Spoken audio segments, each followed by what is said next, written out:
Okay, The Devil Falls in Love, Chapter 1. At the beginning, the movie starts out being narrated by the Father, God. And he says, an eternity nearly past. The time is near. The children may evolve back in to the grace of the purity of heaven and creation of eternal life.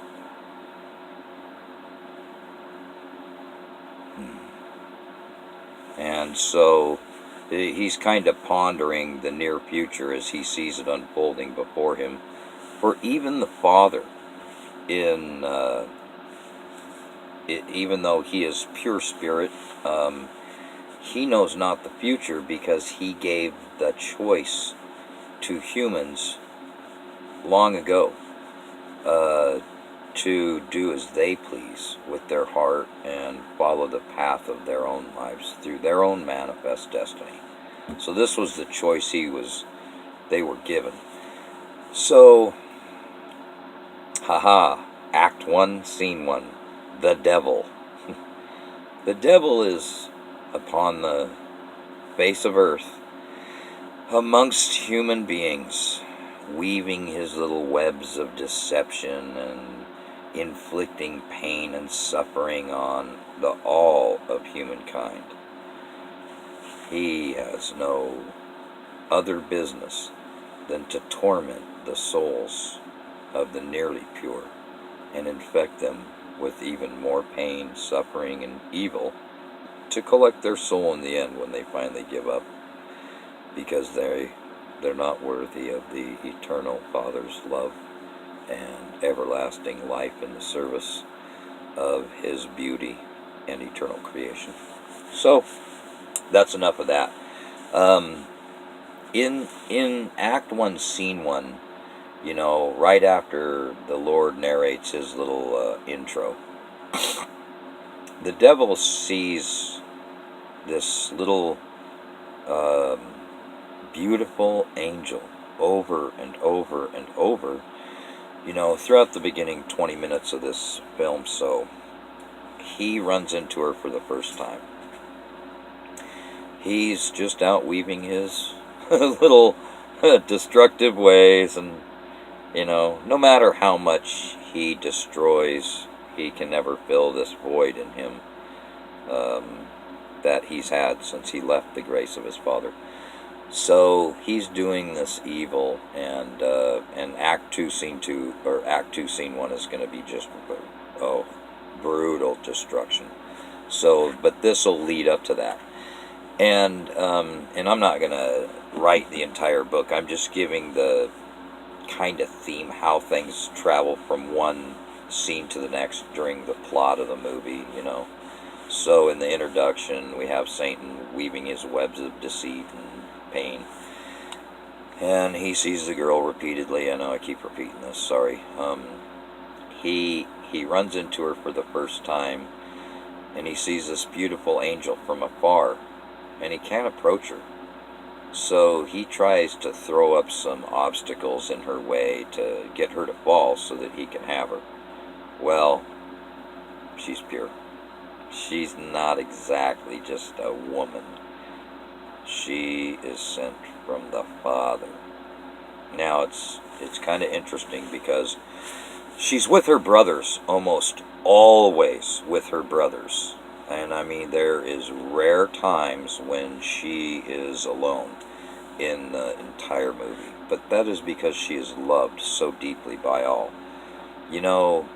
I'm trying to figure out how to make this woman so attractive. And, I think that the entire world fell in love with Princess Diana because just what a beautiful spirit she is, and the quintessential grace and eloquent, just beautiful person, right? So maybe she represents that in more of a modern type, not the diva way. There's nothing beautiful about a diva, That is the quintessential millennial. Blah. So this girl's true beauty to men, she is absolute and pure. And no matter what obstacle the devil throws, he tries all his trickery. Now, that's another thing about Satan. As Satan, he has the power of God upon earth. And this is his little corner of space that the Lord cast him into. And he can't go any further. This is where hell lays. And modern society has fallen so victim to his deception that they themselves are nearly pure evil. And this is obvious through the prolific wars and devastation and just desperation of the human spirit that now roams the earth. And here's this angel and her 11 brothers, father and mother.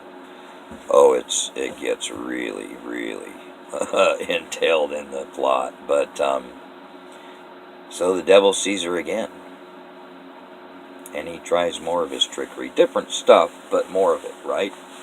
Well, she just can't be touched. He can't even get near her. He is unable to approach this woman. So now he's super interested. What is it? The Father gave me reign over this entire piece of space. It is mine. How is it that I cannot touch this woman? I should be able to take anything I want. So he's thinking, I'll unleash the beast of destruction. I will open the heavens and let the seals be opened. I will bring Armageddon, and right now. And he goes to the bottom of the Mariana Trench, the deepest parts of the ocean. And therein lies the monster, making the Kraken look like a baby squid. This thing is enormous. Oh my Lord. There has never been a beast that's anywhere near this size, on or below land. The Megalon shark, the Carcharian Megalodon, the size of a whale, nothing, not even a snack. Yet this beast is the consumer of human soul.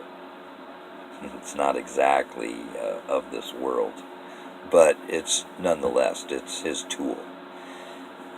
And his final piece of magic. So this beast that rises from the ocean rises missing a toe, because in the depths of the trench it was shackled to the earth by one of its toes.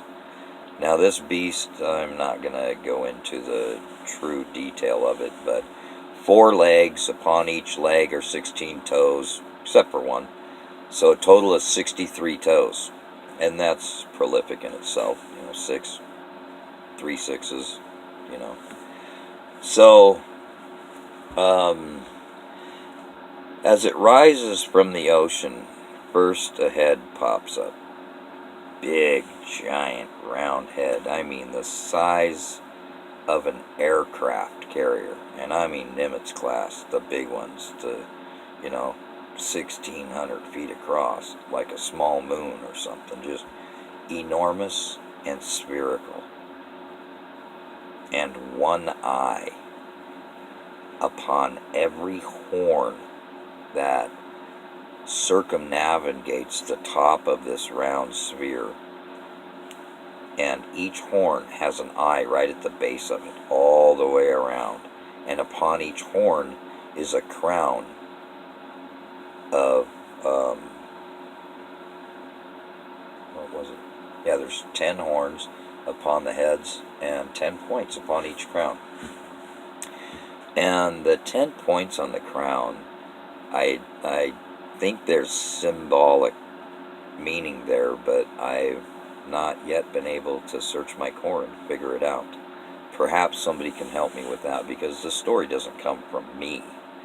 This is the universe speaking through me, buddy. I'm just relaying the message, okay? So I am nothing special, and I know that. I am a servant of the Almighty and the Holy and the altruistic, eternal love of the warmth of life.